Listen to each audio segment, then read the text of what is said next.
নেতাকর্মী কেন বললাম শিলাইদহ ইউনিয়নের, সেই ব্যাখ্যাটা আগে আমি দিয়ে নেই। আমি লক্ষ্য করেছি আমরা সবার শুরু থেকেই একেবারে এখানে বসেছি। আমরা যখন বসা ছিলাম বিভিন্ন ইউনিয়ন থেকে আগত নেতৃবৃন্দ এবং আমরা সহ এখানে ছিলাম, কিন্তু আমি সত্যিই মুগ্ধ হয়েছি। এবং পরীক্ষিত নেতাকর্মী এই জন্যই আমি বলি, যে কর্মীটা মিছিলে অংশগ্রহণ করে সেই হলো সঠিক কর্মী, সঠিক নেতৃত্ব। আমি লক্ষ্য করেছি প্রথমেই ব্যান্ড পার্টি বাজিয়ে আমাদের রাজা মেম্বার এবং আমাদের কৃষক দলের যুগ্ম আহ্বায়ক আমার ছোট ভাই তুল্য হারুন প্রফেসরের নেতৃত্বে প্রথম মিছিলটা এখানে আসলো। তারপরে অন্যান্য ওয়ার্ডগুলো 2 ওয়ার্ড বা 3 ওয়ার্ড সম্মিলিতভাবে 4-5টি মিছিল নিয়ে এখানে আগত সমবেত হয়েছেন। আমি আপনাদেরকে আমার পক্ষ থেকে, আমার সংগঠনের পক্ষ থেকে আরেকবার স্যালুট জানাচ্ছি আপনাদেরকে। আমি মনে করি সংগঠন আপনাদের কাছে নিরাপদ। এই বিএনপিকে আরো ক্ষতি সাধন করুক, এটা কি আমরা কেউ চাই? আমরা কেউ চাই? চাইবো না নিশ্চয়ই। এই বিএনপিকে যে ধারণ করতে পারে না, এই বিএনপিকে যে লালন করতে পারে না, এই বিএনপিকে যে পরিচালনা করার ক্ষমতা রাখতে পারে না, তার হাতে বিএনপি কি যাক, সেটা কি আমরা চাই? সেটাও আমরা চাই না, সেটা মানবো না। আচ্ছা ভাই, প্রত্যেকের তো একটা কাজের ইয়ে থাকে, মানে সীমাবদ্ধতা থাকে। চাষির কাজ চাষ কর, তাই তো নাকি? চাষিকে যদি আপনি ডাক্তারি করতে দেন, পারবে ডাক্তারি করতে? ডাক্তারের কাজ চিকিৎসা দেওয়া। আপনার কামারের কাজ অস্ত্রপাতি তৈরি করা, তাই তো? শিক্ষকের কাজ শিক্ষাদান করা। রাজনীতিবিদের কাজ হলো রাজনীতি করা। কি আপনারা একমত না? রাজনীতি কাকে করা মানায়? একজন রাজনীতিবিদকে করা মানায়। কিন্তু যিনি রাজনীতিবিদ না, যিনি একজন অরাজনৈতিক ব্যক্তিত্ব, যিনি একজন পেশাদার ব্যবসায়ী, যিনি একজন পেশাদার কন্ট্রাক্টর, যিনি একজন পেশাদার অন্য যাই বলেন আপনি বলতে চাই না কেন, তারা কি রাজনীতিকে ধারণ লালন পরিচালনা করতে পারে? পারে না। আপনি যদি, আমি একজন শিক্ষক মানুষ, আমার যদি বলেন একটা লোক অসুস্থ আছে, এর চিকিৎসাটা আপনার করে দিতে হবে, আমি পারবো চিকিৎসা করতে? আমি ওর চিকিৎসা করতে তো মারা যাবে, ওকে বেঁচে রাখবে।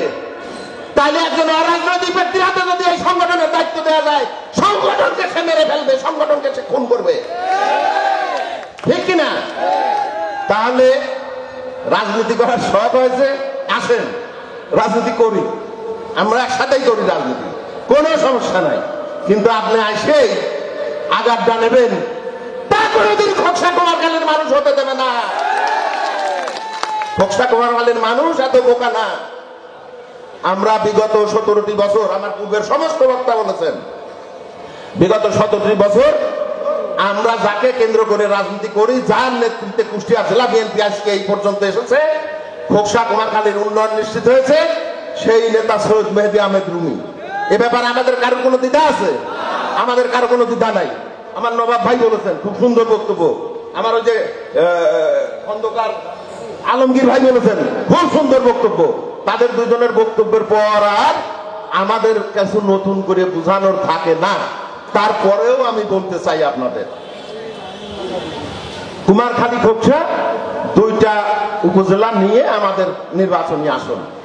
এই 2টা নির্বাচনী আসনে আমরা যারা বিএনপিতে ছিলাম অতীতে গত 17 বছর, আমরা যারা গত 17 বছরের ঘানি টেনেছি, এমনকি 17 বছরের আগেও বিএনপির কর্মকাণ্ডের সাথে পরিচালিত ছিলাম, তারাই সিলেট ইউনিয়নের লোকগুলো আজকে এখানে উপস্থিত আছে ইনশাল্লাহ। এই ঐক্যের মধ্যে ফাটল কেউ ধরাতে পারবেন না বলেই আমি বিশ্বাস করি, কারণ ফাটল ধরানোর কোন ক্ষমতা নাই ইনশাল্লাহ। কেউ নাঙ্গা নদীর ভয় দেখাচ্ছেন, কেউ অন্যান্য ভাষা প্রয়োগ করে মানে জনগণের বিভ্রান্ত করার চেষ্টা করছেন, এসব করে কোনো লাভ হবে না, কোনো লাভ হবে না। অতীতেও লাভ করতে পারেন নাই, আগামী দিনেও আপনারা কোনো লাভ করতে পারবেন না ইনশাল্লাহ। সংগঠনকে নিয়ে যে ছেনিমিনি খেলা শুরু করেছেন খোকসা এবং কুমারখালীর নেতৃবৃন্দের একাংশ, আপনাদের এই ন্যাক্কারজনক ঘটনাকে আমি ঘৃণা ভরে প্রত্যাখ্যান করি এবং দ্ব্যর্থহীন কণ্ঠে বলতে চাই, আমার আওতায় অন্তত খোকসা থানায় এক বিন্দু রক্ত বেঁচে থাকতে, 1 বিন্দু রক্ত থাকতে কোন রাজনৈতিক ব্যক্তির হাতে, কোন লুটেরার হাতে, 5 তারিখের পরে আগত কোন লোকের হাতে সংগঠনের দায়িত্ব দিতে দেব না, দিতে দেব না, দেব না, দেব না। এটা আমাদের ঘোষণা, এটা আমাদের চ্যালেঞ্জ। এই শিলাইদহ ইউনিয়নে ইউনিয়ন বিএনপির কমিটি গঠন হবে। আমি আপনাদের কাছে দপ্ত আহ্বান রাখবো, শিলাইদহ ইউনিয়নের 9টি ওয়ার্ডের ওয়ার্ড কমিটি গঠন হবে। এই সমস্ত পরীক্ষিত নেতাকর্মীরা আপনারা যদি ঐক্যবদ্ধ থাকেন, কারোর সাধ্য নাই 5 তারিখের পরে আনসারি করা লোকের হাতে বিএনপির দায়িত্ব দিতে পারে। আমি বিশ্বাস করি না এটা। আপনারা ঐক্যবদ্ধ থাকেন, অবশ্যই পরীক্ষিত নেতাকর্মীদের হাসাই সংগঠনের দায়িত্ব আসবে।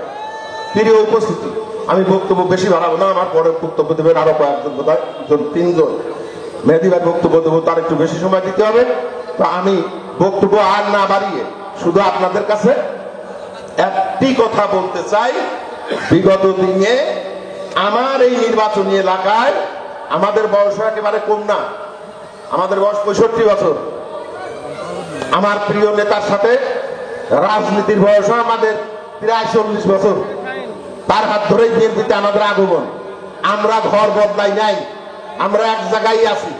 ঘর বদলানো কিছু নেতা আছেন, আজকে আমার দুয়ারে, কালকে আপনার দুয়ারে, আর এক দুয়ারে, যখন জন্য সুবিধে পাচ্ছে আর বিছনাটা মানে ভালো ওখানে ঢুকে পড়ে আর এরকম একটা অবস্থা। তাদেরকে আমরা প্রত্যাখ্যান করি, জনগণ প্রত্যাখ্যান করে। তাদের সাথে কোনো কর্মী নাই, তাদের সাথে কোনো সমর্থক নাই, তাদের সাথে বিএনপির পরীক্ষিত কোনো নেতা কর্মী নাই। ওয়ান অফ ওয়ান যারা এই সমস্ত কর্মকাণ্ডে করে বেড়াচ্ছে, তাদের ইতিহাস আমরা জানি।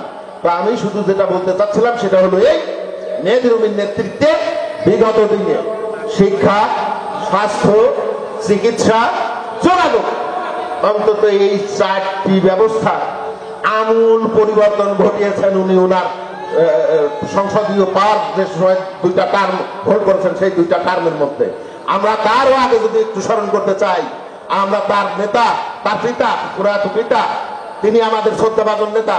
তার মাধ্যমেই আমরা, তার সময়েই আমরা এই দলে আসি মেহেদী ভাইয়ের হাত ধরে। তার নেতৃত্বে এই কুষ্টিয়া জেলার বৃহত্তর কুষ্টিয়া, তখন বৃহত্তর কুষ্টিয়া জেলার তথা এই দক্ষিণাঞ্চলের খুলনা বিভাগের সবচেয়ে গর্বের বিদ্যাপীঠ, যেটা বড় বিদ্যাপীঠ ইসলামী বিশ্ববিদ্যালয়, তার পরিকল্পনায় প্রতিষ্ঠিত হয়েছিল কুষ্টিয়ায়। সুতরাং এই পরিবারটি আগাগোড়াই কুষ্টিয়ার উন্নয়ন নিয়ে ভেবেছে, কুমারখালী খোকসার উন্নয়ন নিয়ে ভেবেছে। খোকসা কুমারখালীর মধ্যে সৈয়দ মেহেদী আহমেদ রুমির নেতৃত্বে, আমাদের তার পিতার নেতৃত্বে আমাদের ঢাকা কুষ্টিয়া যে সংযোগ রাস্তাটা, এই রাস্তাটাও তারই পরিকল্পনায়, তারই সভাপতিত্বে উনি যখন জেলা উন্নয়ন সমন্বয়কারী মন্ত্রীর প্রতিমন্ত্রীর পদমর্যাদায় কুষ্টিয়া সার্কিট হাউসের বৈঠকের মাধ্যমে উনি যুক্তি উপস্থাপন করে এই রাস্তাটি অনুমোদন করিয়েছিলেন। এই রাস্তাটি অনুমোদনের ফলে কুমারখালী খোকসার মানুষের ভাগ্যের পরিবর্তন হয়ে গেছে, অনেক উপরে চলে গেছে। তার পরবর্তীতে তার ছেলে আসলেন সৈয়দ মেহেদী আহমেদ রুমি। উনি এসে এই 2টা থানায় অনেক শিক্ষা প্রতিষ্ঠান করেছেন, অনেক বিদ্যুতের ব্যবস্থা করেছেন, অনেক যোগাযোগ ব্যবস্থার উন্নয়ন করেছেন, চিকিৎসার ব্যবস্থার উন্নয়ন করেছেন। আগামী দিনে আবার আমরা পার্লামেন্ট নির্বাচনে মনে প্রাণে বিশ্বাস করি বিএনপি এত বোকা দল নয় যে যার তার হাতে বিএনপির টিকিট ধরিয়ে দেবে। আমরা অতীতে পাই নাই সেটা, কতজনের দেখেছি জাত রাজনৈতিক নেতা সৈয়দ মেহেদী আহমেদ রুমিকে চ্যালেঞ্জ করে কতজন নমিনেশন আনতে গেছে। অতীতেও যেমন তারা বিফল হয়েছে, এবারও বিফল হবে। সফল মেহেদী রুমি হবে, মেহেদী রুমির হাতে ধানের শীষ আসবে। আমরা সকলে সেই নির্বাচনে অভূতপূর্ব ভোট দিয়ে বিপুল ভোটের ব্যবধানে তাকে আবার বিজয়ী করব এবং এই আসন থেকে সংসদ সদস্য হিসেবে বেগম জিয়ার হাতে উপহার দিয়ে আগামী সরকার নির্বাচনে অংশীদারিত্ব চাইব তাকে মন্ত্রিত্ব করার মাধ্যমে। এবং আপনারা যদি সকলে সহযোগিতা করি, আমরা সবাই অবশ্যই আল্লাহ তাআলা আমাদের এই ডাক শুনবেন এবং আমাদের নেক আশা পূর্ণ হবে। খোদা হাফেজ। বাংলাদেশ জিন্দাবাদ, বাংলাদেশ জাতীয়তাবাদী দল জিন্দাবাদ, শিলাইদহ ইউনিয়ন বিএনপি জিন্দাবাদ, শহীদ জিয়া অমর হোক, বেগম খালেদা জিয়া জিন্দাবাদ, তারুণ্যের অহংকার তারেক রহমান জিন্দাবাদ।